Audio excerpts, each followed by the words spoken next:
Hi, I'm Adam Porter and this is my board gaming vlog, and today I'm going to be talking a little bit about playtesters and playtesting. So this video was inspired by a question from Carey, who is a viewer on the YouTube channel, who had asked, how do you find reliable playtesters? I thought I'd broaden that out and talk about playtesting in general. So how do you find playtesters? Well, I think in the first stages, you need to get yourself to some sort of gaming groups. I think if you're not already part of a regular sort of gaming group, a public group, you know, where you're meeting strangers, then I think you're probably not quite ready to start really designing games, not successfully anyway. The reason I say that is because within a gaming group you get exposed to so many games. You're not just limited to the games that you've bought and your close pool of friends have bought, but actually you've got all these people bringing in piles of games, which means you learn so much about what's popular, what games you enjoy, you play all the new up-to-date sort of stuff, you get to learn a little bit about the industry, about the publishers, about what's hot right now, what's gone a little bit out of fashion right now, and that's all really valuable stuff for you. But even more than that, you also get to make friends. You get to meet people who like the same sort of games as you, or you get exposed to new types of games and the people who play those. And actually, if you develop those friendships, then you start to find people you trust. And if you've got people you trust, then they could become playtesters you trust. Okay, if you get on with people, then they're going to be good playtesters. Don't go for the tricky characters. Okay, there are going to be people around. I have people in my life who I find amusing. I find them entertaining to have in my life, but they're not going to be the playtesters because they're tricky characters. They're the sort of people that I could imagine making my life a little bit difficult or a little bit awkward. I have other people in my life who are generous and kind and want good things for me, and I want those people testing my games because I can trust them to treat my games with respect and give me honest, generous feedback. So, with all that in mind then, let's talk about, firstly, non-disclosure agreements. I've mentioned this in a previous video a couple of days ago when I was talking about protecting your game ideas. But I also mention it again here because non-disclosure agreements commonly get raised in when we're talking about playtesting because they're quite a common fixture in video game testing, I believe. Not so much in board games though. We don't really use them. It would be unusual for somebody to come along, bring a prototype for me to play and say, could you sign this document to say that you can't talk about what you've played and you can't copy it or show it to anybody else or discuss what's happened here. That would be unusual for me. And I run a weekly board game design group. So I meet new designers on a weekly basis, and I have done for years and years, probably 6-7 years, something like that now. Non-disclosure agreements would signal that you are taking a slightly different approach to everybody else. And I would start to wonder about the motivations for that. And I would wonder about your experience in the industry if you used them. That's not to say they're wrong. I'm not saying I would outright never sign one. I would just immediately, my cynical side would come up and I'd think, right, what's this person getting at? Why do they think their game is that much more precious than everybody else's? And the implication that I might steal their game suggests that we're already starting on the wrong footing, which is an odd thing, I know, because this is an industry and there shouldn't be personal feelings around contracts and things like that. People should be taking business-like relationships, but it would be unusual to put one of those documents in front of me or any sort of playtesters, really. When you start playtesting your game, the first thing I would want you to do is do a few solo tests. Just throw your game around. I tend to just get pieces out of my different boxes here on the shelves, mock together this sort of rough little prototype with everything proxied and written on bits of paper, and just check that I can basically play a few turns as different players and that the thing functions. I usually can't tell whether it's any fun at that stage, but I can tell whether it's actually going to function and going to flow. And I think it's really respectful to do that before you put it in front of other people. You don't want to waste people's time. And I find it frustrating when somebody comes along with something that they clearly have never even tried to play by themselves, and then they expect me to spend half an hour and a half, 2 hours telling, just showing that actually it doesn't even function. How can we learn anything when the whole thing doesn't even flow? We can't even play a proper round of play. Nothing works. It's broken. The game just doesn't actually work. So be respectful enough to your playtesters to get through that stage before you put it on the table in front of anybody else. A lot of my games get thrown out at that point. I don't pursue them. I don't show them to anybody else because I realise that the idea I had in my head, actually, when I put it on the table, just doesn't work.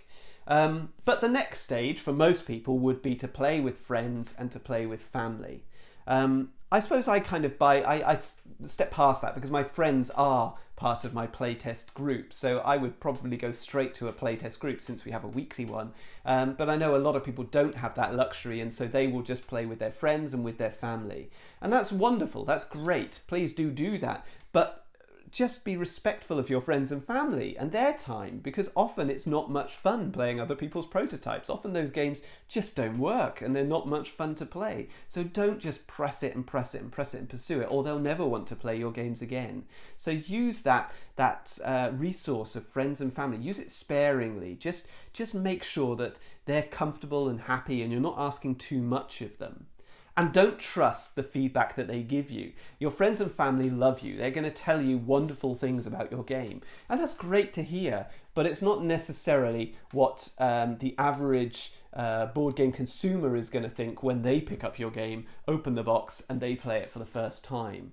It's a very biased viewpoint, and you're going to get a more honest viewpoint when you take this to a playtesting group and you playtest with other designers and playtesters who don't really know you and don't really care all that much about your feelings. They just want to tell you the truth and be constructive about your game. I had another question on YouTube this week from a viewer called Droid Blaster, who asked, when should you pursue these ideas? At what point do you decide this is an idea that's worth running with, and what point do you throw it away? Is it enough that a couple of the playtesters don't like it, so you think, well, all right, that's a non-starter? Or can you power on through that and think, well, okay, well, I'll just try and change it and adapt? I think my answer is it's an instinct thing, and maybe it comes with time. I'm more ruthless now than I was at the beginning. My first couple of games that I designed, I spent a couple of years designing them, and I put a lot of hours into them. Neither of those games came to market. It was probably my third or fourth game before I actually got something which publishers were interested in. And it's just, there was nothing wrong with those games. I learned a lot from those designs, but they just weren't good enough. And maybe one day I'll go back and rework them. But I didn't have the instinct then. I couldn't tell that they weren't good enough. I was just enjoying the process. Whereas now I can play a game and usually within one playtest, I can decide this is something I'm going to pursue right through to the finish. Certainly within 2 playtests, I'll know, is this something that is worth going through, all the way to the finish. And actually now I'm not just looking for, is it fun and does it work? I'm actually looking for something even more than that. I want to know that it's special. I want to know that it's unique, that it's going to stand out amongst the thousands of games that are released each year. And that's a very high bar to hit. So I actually put aside some games that I think are pretty decent. They're all right. They're better than games that I buy frequently, but I buy games sometimes and I'm a bit disappointed with them. I think that's a really useful question to ask yourself in those early tests. If I were to buy this game that I've just designed, if I were to buy it from a shop, would I be pleased with it?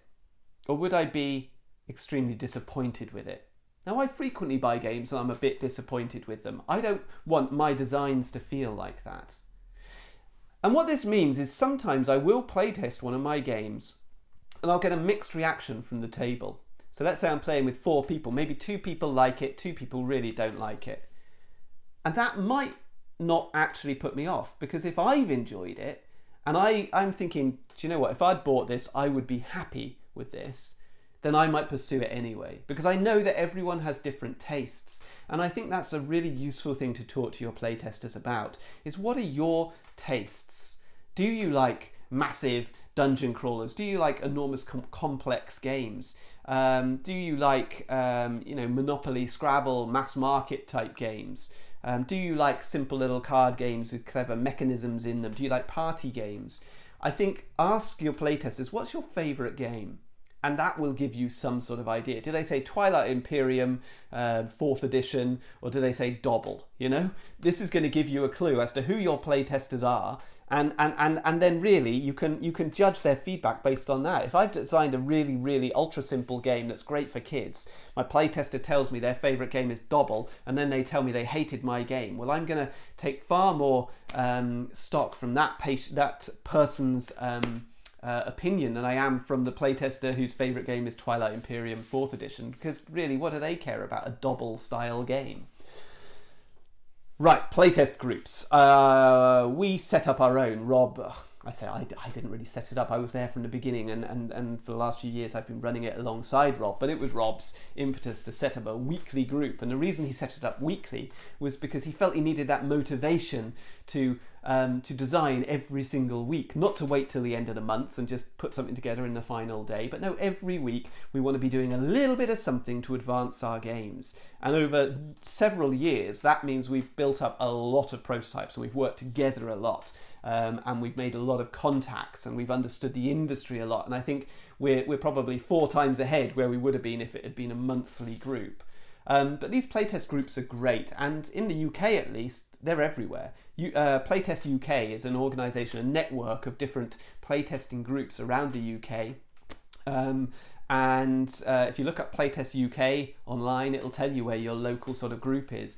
And you can get along there, you can meet people who are designing games and play their games. Don't just turn up with your big space epic, 4-hour game and expect people to play it when they don't even know you. Go along, play their games, get to know the system, show that you're generous, show that you're willing, and then people will be much more willing to play your game and invest their time in playing something which is probably pretty ugly and unfinished. So yeah, playtesting groups are fantastic. In the UK, at the UK Games Expo, there's also that fantastic opportunity of having a table where the public can come and play your prototype game. Again, through Playtest UK, you can arrange to have a table for an hour or something like that on a Saturday or on a Sunday at the convention. You may not get through a whole game, but you will get people to sit down and give you feedback. And these are strangers. So that's really useful feedback. They're likely to be much more honest than your friends and family. I would say I have encountered in some playtest groups a little bit of bravado and rudeness and ego about these things. Some people take it as a badge of honour to, tear your game apart. I certainly experienced that very early in my gaming when I would go on and I'd meet designers who were a lot more experienced than I was, and then they would really critique my game and tear it apart. And it was useful for me because I went, whoa, okay, this isn't as good as I thought it was. And fortunately, I had a thick enough skin to kind of push through that and carry on. It didn't put me off. But I think there is a place for courtesy, common courtesy, politeness, and letting people know that, it's not because I'm really impressed that you've even got a game together at all. This is what I tend to say to the playtesters. It is no mean feat to produce a game that actually functions, we can put on the table, we can move the pieces around. Well done. That's the starting point. Now I'm going to give you a bit of criticism. I hope you realise it's with generosity in mind. I'm trying to help you here, and you can ignore all of it. Of course you can, and you can play it with other people and take on board their feedback and ignore mine if you want to. But here's my view. And I think that's probably a much more constructive way forward than just saying, well, your game is rubbish and I'm going to tell you why. Okay, so you're going to playtest your game a lot. You're going to playtest it many times, and the number of times is going to vary depending on the complexity of the game and how much balancing is needed. I have made games where it's pretty much done. I mean, my published game Doodle Rush, I can't honestly say that took an awful lot of playtesting. Ultra simple. The game takes 6 minutes. I pretty much designed that in an afternoon. Brain Games did some wonderful development on it, but I did play it a lot just because I enjoyed it, but I can't say very much changed from those initial tests. Whereas my big sort of Euro-style game that I've been working on for the last couple of years, that changes constantly, and every change is a massive effort to go back, and because everything interconnects and everything needs rebalancing every single time. So that needs a lot more playtesting, and every playtest is a lot longer, a bigger investment of time, and I'm asking much more of my playtesters than I am to playtest something like Doodle Rush. One thing that is often talked about is blind testing. So blind play testing is where somebody tests your game and you have no input. You just let them get on with it and then they give their feedback. And they learn it from the rules. So you have to have written the rules. They have to be able to understand the rules in order to play. And that's a really, really valuable way of testing your game. I personally like to do blind testing where I'm present. I like to watch people learning it from the rules. I like to watch people explaining it to the other players. I like to see the mistakes they're making, watch them play, and just really try hard not to speak, because I learn so much more with that than I would, giving it to somebody and then them giving me sort of a written report on how they got on, because I don't know where the mistakes are that they've made in that instance. But I have done remote testing in the past where I've given a copy of my game to somebody, they've gone off and they've played it with different groups and then they've come back with written reports for me.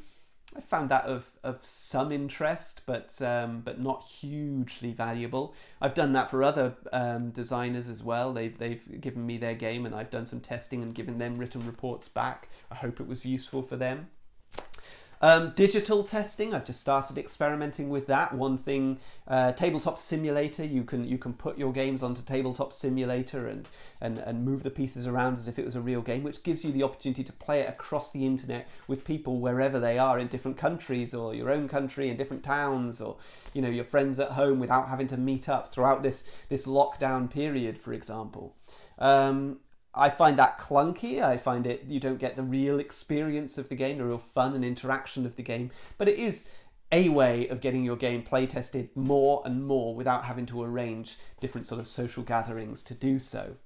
Okay, so one big thing that comes up in playtest groups is that playtesters don't necessarily understand the difference between a playtester and a developer. And maybe there isn't a real difference, it's just a semantic difference anyway. I mean, these are just words that we've made up, right? Playtest doesn't really exist outside the remit of making games. It's jargon, isn't it? But what do we want from a playtester? Generally, I want to know whether they enjoy the game, whether they have fun, which bits they had fun with, which bit they would want to see more of, which bit they would want to see less of. I don't really want them to fix the problems in the game. That would be the role of a developer. And if I wanted a developer, I would invite one to look at the game and give me that feedback. That said, playtesters very rarely hold back. They'll often try and tell me how to fix my game straight off, because they're full of ideas and they're excited and they want to be helpful. And it's rude to say to them, actually, I don't want to hear these ideas. Can you just tell me what you enjoyed, what you didn't enjoy, what you'd like to see more of, what you'd like to see less of? I don't want new mechanisms and things like that. So often I'll just sit and listen to the feedback and try and take it on board. I must admit, I pick and choose which bits of that feedback I listen to, and I'm not that open to taking that stuff on board necessarily, and I think it can be problematic for new designers because they will show their game to playtesters, and if they playtest their game with 6 players, they might have 5 different pieces of feedback coming back at them, all with different mechanisms for the game. People trying to redesign the game to make it the game they would want to play, not the game that you wanted to design. And I've seen designers get really flummoxed. They go away from one playtest and by the next week they've totally redesigned the game based on the feedback they were given. They playtest it with another group, they get a whole load of other feedback, and they redesign the game all over again. And they never know where they're heading, and the game ends up being nothing like what they envisaged at the beginning and what they were aiming for. So that's developer feedback, that's not playtester feedback, and I would advise that people try and hold back on giving that sort of feedback unless it's invited, and if you are given that sort of feedback, politely say thank you and maybe just put it to one side and stick with your original plan, albeit you should be taking into account, did people enjoy the experience? Now, how do you want to receive your feedback? It could be in written form. I've seen people who use, questionnaires, documents, and I don't find that useful. I don't really, I want to. To be honest, I tend to watch people play. I'm not that interested in even listening to whether they enjoyed it or not after the event. I don't really want them to tell me. I want to watch and see, was this the experience I wanted to have? Did people seem engaged? Were they playing with their phone? Were they having conversations about stuff unrelated to the game? Were they laughing? Were they enjoying it? Were they messing about? Were they joking with each other? Was it the experience I wanted or not? Did they take it seriously? Did they, were they very engaged in their turn? Were they thinking deeply in a deep strategy game?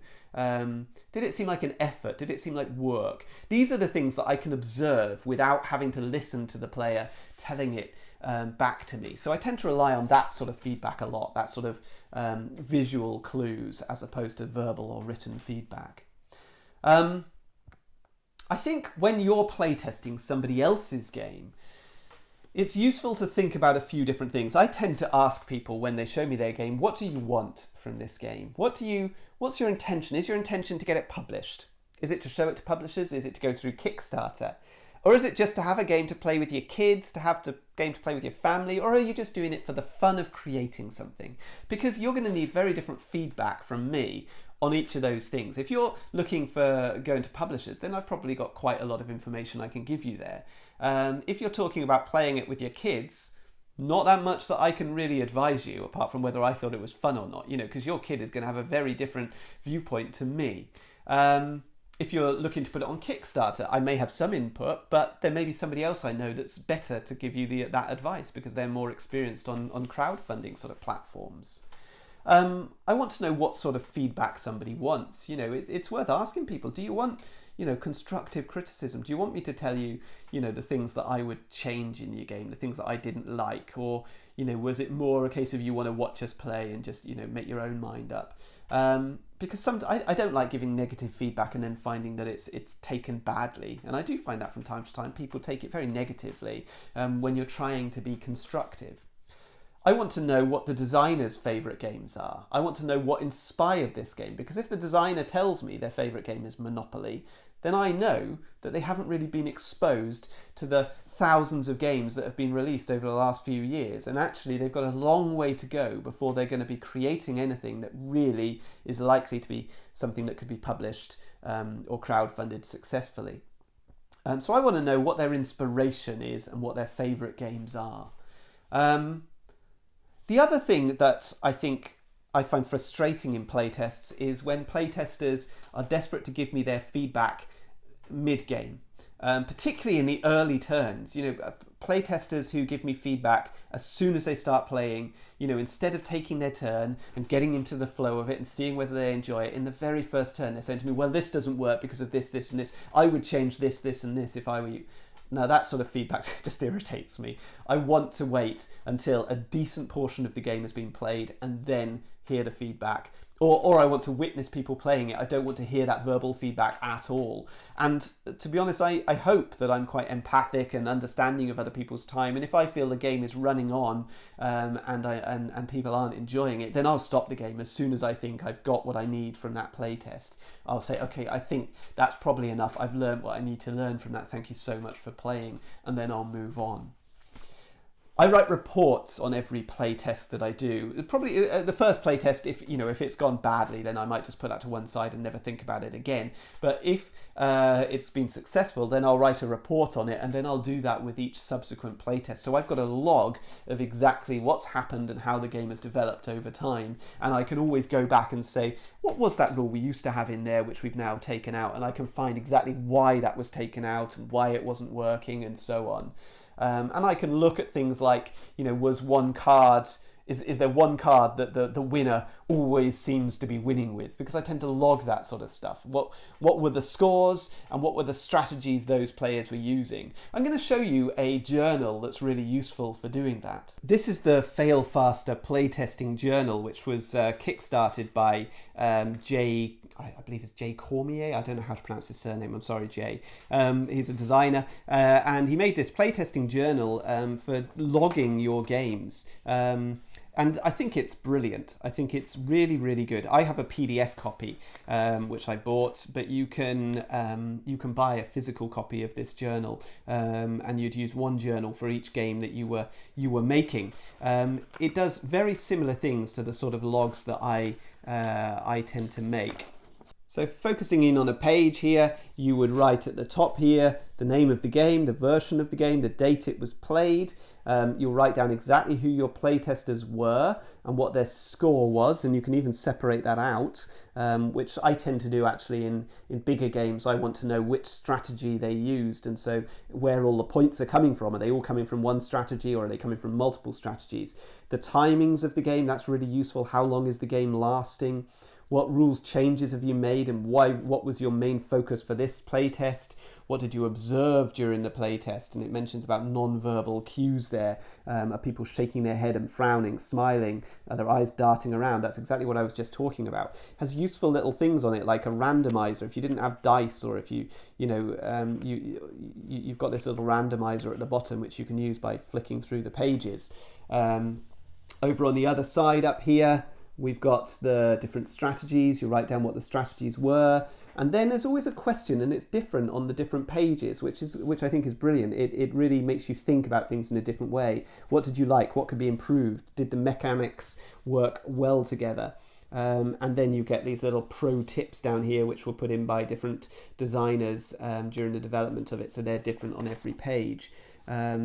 So again, here the questions are different. What did you like? What could be improved? What didn't work for you? Let's flick forward. What else would you expect to be able to do in a game about this theme? So they give you different ways of thinking about your game and filling this stuff out. And I like the way it sort of develops through the playtests. As you're onto, this is page 30, I believe, so you're getting different questions on page 30 than you are on page 1. Watch for balance. Is any one option or card overpowered or underpowered? How can you address that? So it really prompts you with ways to think about your game. Well, I hope that was useful. If you enjoyed it, please watch some of my other videos on my YouTube channel. I'm Adam's Board Game Wales on Twitter @Board Game Wales, and on Board Game Geek I'm Adam78. Thank you very much for watching. All the best.